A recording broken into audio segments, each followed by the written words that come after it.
Bonjour à tous. La Belgique vit de l'exportation. La majeure partie de ses produits est destinée aux pays européens, mais l'Asie et l'Amérique représentent déjà environ 9% de nos exportations. Où nos entreprises voient-elles un potentiel de croissance à l'étranger et comment gèrent-elles les risques? J'en parle aujourd'hui avec Nabil Gijakli de Credendo et Johan van Wassenhove, CEO de la société familiale Denijs de Gand. Bonjour à vous. Monsieur Van Wassenhove, je commence avec vous. Denijs a une longue historique, plus de 95 ans. Quelles sont les activités les plus importantes aujourd'hui de votre groupe? Denijs est un groupe de construction de diversité. Donc on fait plusieurs choses. Donc on est multispécialiste. Chaque activité est spécifique. On fait en fait surtout l'exportation avec deux activités de niche.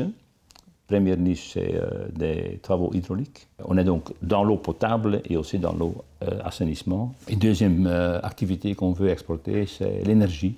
Donc on est un des plus grands pipeliners, comme on dit en Europe. Et donc là, il y a encore des marchés dans le domaine de gazoduc, dans le domaine d'énergie renouvelable. Donc il y a pas mal d'opportunités encore. Et vous êtes actif depuis quand à l'étranger? On a acheté la société en 2000 par un MBO et c'est à ce moment-là qu'on a commencé avec l'export. Donc, un de nos premiers pays dans le nord de l'Afrique, c'était Algérie. Le premier pays dans le Sub-Sahara, c'était Ghana. Et entre-temps, on travaille dans plusieurs pays dans le monde, surtout Afrique, Europe, pas mal de pays en Europe, bien sûr, et Moyen-Orient aussi pour travailler sur le marché du gaz. Aujourd'hui, l'exportation est très importante pour cette entreprise. Comment gérez-vous les risques? Eh bien, j'ai établi un comité de risque. Et par exemple, chaque offre, chaque tender qu'on suit est décidé au niveau de ce comité de risque. C'est important parce qu'on a une checklist. On vérifie tous les risques nécessaires. Et c'est là que Credendo est très important pour nous parce que one of my company policies en anglais, c'est que je ne vais jamais travailler à l'étranger si Credendo ne couvre pas. Nabil Gijakli, on l'entend une fois de plus, Credendo est un partenaire important pour les entreprises belges à l'étranger. Quels sont les points d'attention sur les marchés où Denijs est active? Nous soutenons Denijs dans ses activités en Afrique, Afrique du Nord, Afrique subsaharienne et au Moyen-Orient. À quoi faut-il faire attention? L'Afrique, c'est un continent, mais les situations sont différentes de pays en pays. Et donc la première chose à laquelle il faut être attentif, c'est la situation politique dans le pays lui-même.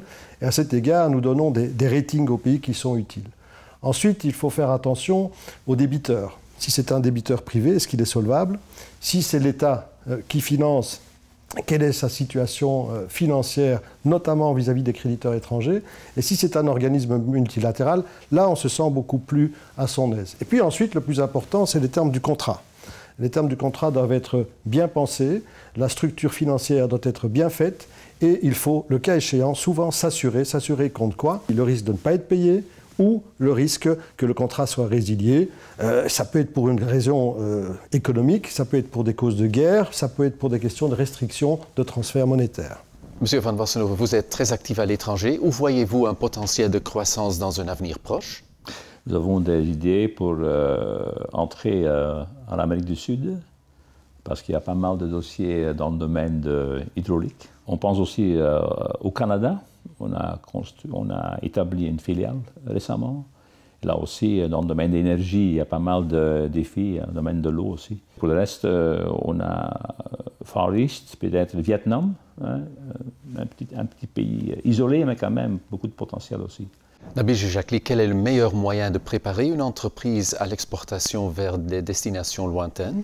Finalement, l'exportation, c'est la rencontre entre un besoin dans un pays et le service qu'une entreprise peut fournir.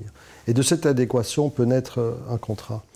Alors l'exportation vers les pays lointains, c'est savoir finement d'abord les besoins de ce pays-là et quelles sont les coutumes, les traditions. Ça n'a pas de sens de proposer quelque chose qui n'est pas utilisé dans le pays. Ensuite, effectivement, le risque pays. L'Asie, par exemple, est un continent en croissance, stable, mais il y a des zones où il faut faire plus attention. Après, il faut s'habituer aux coutumes locales. Dans certains cas, il faut négocier pendant des mois, pendant des années, avant de conclure un contrat. Donc il faut être tenace, persévérant, avec les coutumes du pays. Et puis enfin, à nouveau, il est important de bien structurer son contrat et puis de suivre le déroulement du contrat. Et dès qu'il y a un problème, alerter les autorités ou Credendo si on est assuré chez Credendo. Messieurs, merci pour cet entretien.